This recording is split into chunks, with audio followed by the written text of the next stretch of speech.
Hello दोस्तों, हमारे YouTube channel पे आप लोगों का स्वागत है। और अभी हम बात करेंगे बीपीएससी के संदर्भ में। देखिए, अभी जो बीपीएससी में जो स्थितियां चल रही है वहाँ सब कुछ ठीक नहीं है। और यही मैं आयोग से बार बार अपील कर रहा हूँ कि आयोग के तरफ से कैलेंडर जारी किया जाए। अगर पूर्व में ही घोषित कोई चीज़ें होती है तो उसका अप टू डेशन होना चाहिए साइट पे। और अभी तक आयोग की साइट पे पुराना कैलेंडर रहने का क्या औचित्य है। 2020 से 21 का आप कैलेंडर डाले हुए हैं। सभी परीक्षा का जो प्रोग्राम है उस या तो परीक्षा हो गई या तो उसका डेट आगे बढ़ गया है, फिर भी वही कैलेंडर वहाँ पे है। फिर कहा गया था परीक्षा नियंत्रक महोदय के द्वारा कि जो है कि 15 दिन बाद चुनाव, जो जैसे ही पंचायती राज खत्म होगा, आयोग के द्वारा कैलेंडर जारी किया जाएगा। परीक्षा नियंत्रक महोदय का जो बातें होती है, जो उनके द्वारा कहा गया कथन होता है, वो जो है कहीं ना कहीं छात्रों के बीच लगता है कि आयोग सिंसियर रूप से काम कर रही है और छात्र तैयारी करते हैं। जिस आयोग में 6 लाख लोग छात्र उम्मीद लगाए बैठे हैं, वहाँ की प्रक्रिया ऐसी चल रही है कि पहले के घोषित निर्णय को भी कोरोना का बहाना देकर कहा जा रहा है कि परीक्षा लेना मुश्किल है। तो पहले से ही तैयारी नहीं थी तो परीक्षा कैसे आयोजित हो जाती। और मैं यही बात कहता हूं कि जो चीज़ें हैं उसको आप लोगों को साइट पे डालना चाहिए और ये छात्र के हित में है। और छात्र बहुत मेहनत से तैयारी करते हैं और 2 महीने तक लगातार पीटी की तैयारी करते हैं। और 4 दिन पहले आप सूचना दीजिएगा कि अमुक डेट पे परीक्षा नहीं आयोजित की जाएगी और कोरोना संक्रमण हो रहा है, तो इस नाम पे छात्रों को गुमराह करने का प्रयास आयोग ना करे। और निश्चित रूप से मैं ये कहूँगा कि आयोग के द्वारा जो भी चीज़ें होती है, आयोग एक संवैधानिक संस्था है। आयोग हम सभी के लिए आवश्यक है। आयोग बिहार के उच्च अधिकारियों का चयन करता है। ये सारी बातें सही है और आयोग के लिए हमारे दिल में गरिमा है। और आयोग एक बहुत बड़ी संस्था है, उसका सम्मान होना चाहिए।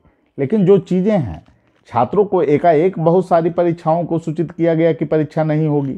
आज फिर वही स्थितियां बन रही है कि कोरोना के संक्रमण के कारण परीक्षा नहीं होगी, कर्मचारी जो है कि कोरोना संक्रमित हो गए।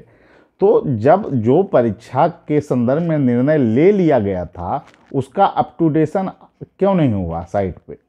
और जो कैलेंडर आप लोग डाले हुए हैं साइट पे, वो कैलेंडर तो पूरा प्रक्रिया हो चुका है उसका, तो न्यू कैलेंडर क्यों नहीं डाला गया। जब आयोग के द्वारा परीक्षा नियंत्रक महोदय का ये बयान आता है कि हम कैलेंडर जारी करेंगे, तो कैलेंडर जारी होना चाहिए था। आज की जो स्थितियां हैं उसमें ऑडिटर एग्ज़ाम और अन्य एग्ज़ाम जो हैं, वो एग्ज़ाम पीटी एग्ज़ाम हैं। और पीटी में मात्र 12 से 15 हज़ार लड़के फॉर्म भरे हैं। 12 से 15 हज़ार लड़के की उपस्थिति है। वो परीक्षा लगभग 2.5-3 महीने पहले हो चुका है। उसके रिजल्ट के संदर्भ में कोई सूचना नहीं है।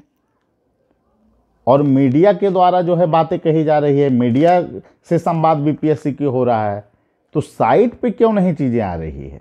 जब निर्णय हो चुका है कि परीक्षा लेना है या नहीं लेना है, तो ये ऑफिशियल साइट पे आना चाहिए।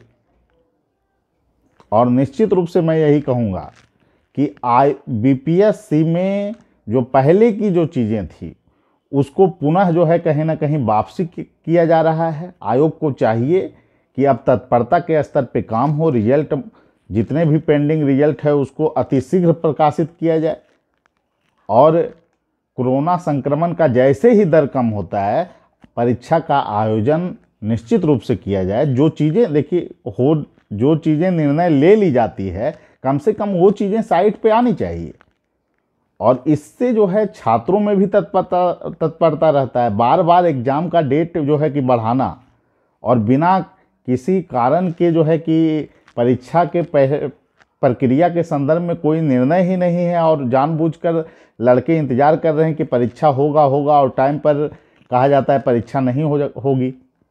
तो ऐसी चीज़ें नहीं होनी चाहिए। और आयोग के द्वारा पूर्णतः आगे 6 महीना या 1 वर्ष का कैलेंडर जो है जारी किया जाना चाहिए, जो कि छात्र हित में है। यही मांग हम लोग करते हैं। और आयोग को ये चाहिए कि निश्चित रूप से आयोग के द्वारा कैलेंडर जारी किया जाए, जिससे कि छात्र जो है कि पूर्व निर्धारित कैलेंडर के अनुसार तैयारी कर सकें।